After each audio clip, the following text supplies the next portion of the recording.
Hey everyone, it's me, Fat Donnie. So today is April 25th, 2021, and I needed to do this update because it's been 20 months since I've had RNY and I am gaining weight. Yeah, gaining weight. So basically, my highest weight was 330 at surgery time. I weighed 319, and that was on August 14, 2019. 1 year after surgery, I weighed in at 219. So I went from 306 surgery day to 219 1 year later. That's an 87-pound loss from surgery date, a total of 111 from my highest weight. So that's good news. 1 year out, and I'm overall 111 pounds lighter. My lowest weight post surgery was just a few days after the 1 year anniversary. I dropped down to 216, and that's the lowest I've been since surgery. So that was August of 2020. So between August of 2020, and of course, we're quarantined at this time, through today, or last week, I should say, my weight pretty much fluctuated. I kind of went back up to the 220 range, and then I would fluctuate about 2 pounds up and down. So between 218 and 222 for the past 5, 6 months, from August to March or April of 2021. So I wasn't too concerned because a lot of people are gaining weight during the COVID quarantine time. And it's difficult to lose weight right now. And I haven't gone to the gym, but I did get my elliptical set up, and I've only used it a few times since I've had it. And obviously, the exercise is just a bonus on top of the weight loss journey. The real journey is at the table, what you eat, how much you eat, the quality of the food, and all that. So, for the most part, I keep my meals as healthy as possible, high protein, low carbs, and I keep my fat grams somewhere in the middle. But, and then the quantity, of course, is small because I can't eat that much at one time. So when I just calculate my meals, my actual food, my eggs for breakfast with spinach, mushroom, cheese, onions, and my salmon or chicken or something light, some type of protein for dinner with a veggie, and then maybe a protein shake for lunch, or tuna. I've been eating like tuna melt. I take some tuna fish. A can of tuna fish is 100 calories, and I add a little bit of mayonnaise, a little bit of what's the green stuff? The green stuff, relish. And then I put it on a piece of taco, street taco, flatbread, tortilla thing. That's three of them are like 80 calories, I think, because they're really small. And put a piece of cheese, one piece of cheese, split it on all three of those. That's kind of one of my go-tos for lunch. I call it my tuna melt. It's pretty healthy. So all of that together is like a 300 calorie lunch, and it fills me up, and it's tasty and all that. So that's what I pretty much eat for my meals. I'm eating healthy.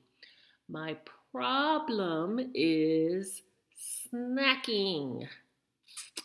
So, of course, we know as bariatric patients that we have what's called slider foods. And what's so funny about slider foods, things like popcorn, chips, pretzels, crackers, nuts, things like that, you can eat larger quantities of them than you can chicken and fish and healthier foods. So you can eat a whole bag of chips if you wanted to, and it won't even affect you because it slides right down. Our bodies are making extra saliva because the juices in the stomach are gone or moved or changed or whatever it is.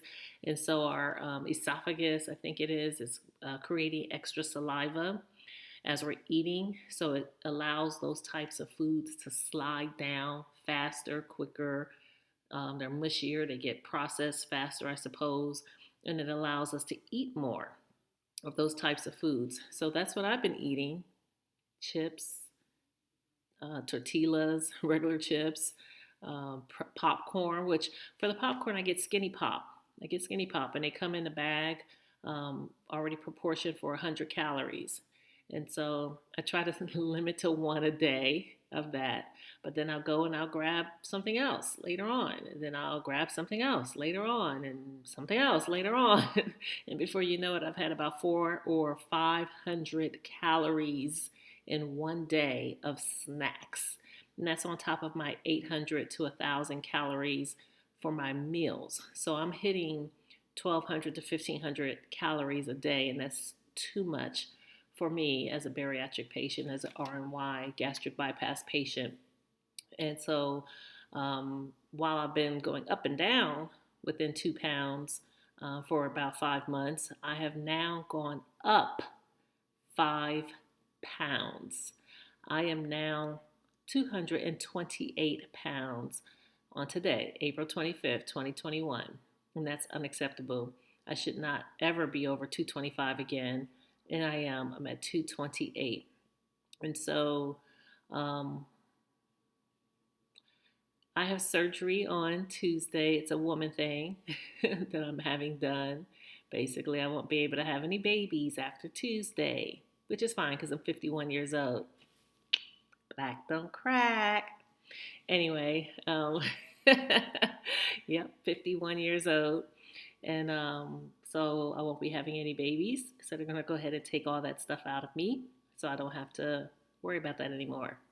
Anyway, so I'm going to heal from that. And while I'm healing, I'm going to act like that's my bariatric surgery over again. I know I'm going to have stitches in a different area and soreness in a different area, but I'm just going to act like I'm on my bariatric surgery again and try to ease back into eating, like, start with liquids for a couple of days and then soft foods or pureed foods and soft foods. I think I'm going to skip the pureed food phase because there's not much you can do with pureed food. Just go straight from liquids to soft foods and then ease back in to foods. But I'm certainly going to cut out the snacking. That's been doing me in. So I'm looking forward to this restart.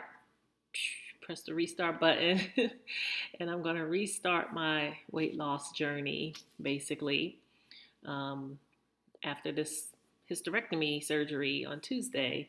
And we'll see what happens. My goal, by August, when I have my second year anniversary check-in with my doctor, I need to be at goal weight, which is 176. 176 by August. So this is April, May, June, July, August. Ugh. I have 4 months to lose like 45, 50 pounds. So that is 10 pounds a month easily, minimum. And so I got some work to do. I got to reach that goal for me, for my doctor, but for me. But certainly gaining weight like this, 5 pounds, is not acceptable. And I've got to knock it off, literally, knock off the weight and knock off my snacking and get back on track. So, yeah, 20 months post-op, it's still a struggle. In fact, I just finished eating my breakfast. I had 2 slices of bacon. They were pretty low in calorie, 80, 90 calories combined. I had cage-free egg white eggs at 2, scrambled. Didn't look like 2, but there were 2. Scrambled cage-free egg white eggs, so that was under 100 calories. And then I had pancakes. Yes, I got this food from IHOP, but then I had their pancakes because in almost 2 years, over 2 years, I have only had pancakes like 3 times. I think this is my 3rd time having pancakes in over 2 years because I stopped eating them even before surgery. So I had the pancakes, but I only took 2 bites and I couldn't eat anymore because it was getting stuck here. So I ate the bacon first, then the eggs, then the pancakes, which was only 2 bites of the pancakes, and I stopped eating that and I had sugar-free syrup because I didn't want to dump. But I'm glad that I ate it last and I stopped with eating it. Now I saved it, so maybe I'll eat it later this evening or tomorrow or something. But I didn't eat it right now because I'm full. And that's one good thing about the surgery, that you will get full still 20 months post op. So I have to listen to my body, listen to my stomach, and stop eating when it's full, because I wanted to keep eating. It was so good. But I stopped. And we'll see what kind of progress I make. I don't have any junk food right now. I still have Skinny Pop, and I haven't had one yet today, and it's already like 3:47 p.m.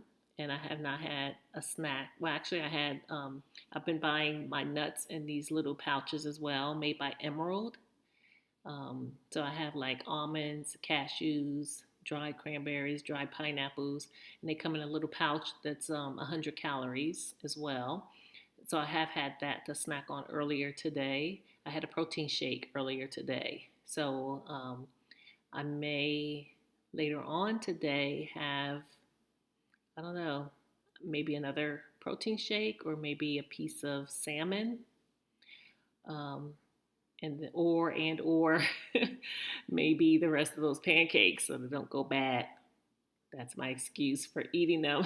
And I don't want to waste it. It was only $7 and some change, and I already ate most of the food, but I didn't want to waste it. So we'll see what I end up eating later on today in a couple of hours. But I'm trying to control my snacking, and I've got to, because if I see 230 on that scale, I am going to cry. I feel like crying now at 228, but I know I can knock this off in the next couple of days, get me back at least down to 225, and then hit that 10 pounds a month goal from now to August. So that's where I stand, and just wanted to let you know that the tool still works if you work it, if you listen to it, if you're obedient, if you don't let your mind over matter dictate what you're going to eat, and you know, I'm gonna get the rest of this weight off of me. Stay healthy. Stay young. Stay young. So that's my update for today. If you have any comments, questions, concerns, tips, tricks, or whatever, please leave that in the comment section for me, please, so that we can grow and learn together. I hope this helps you. Thanks for your time. Thanks for listening. Bye.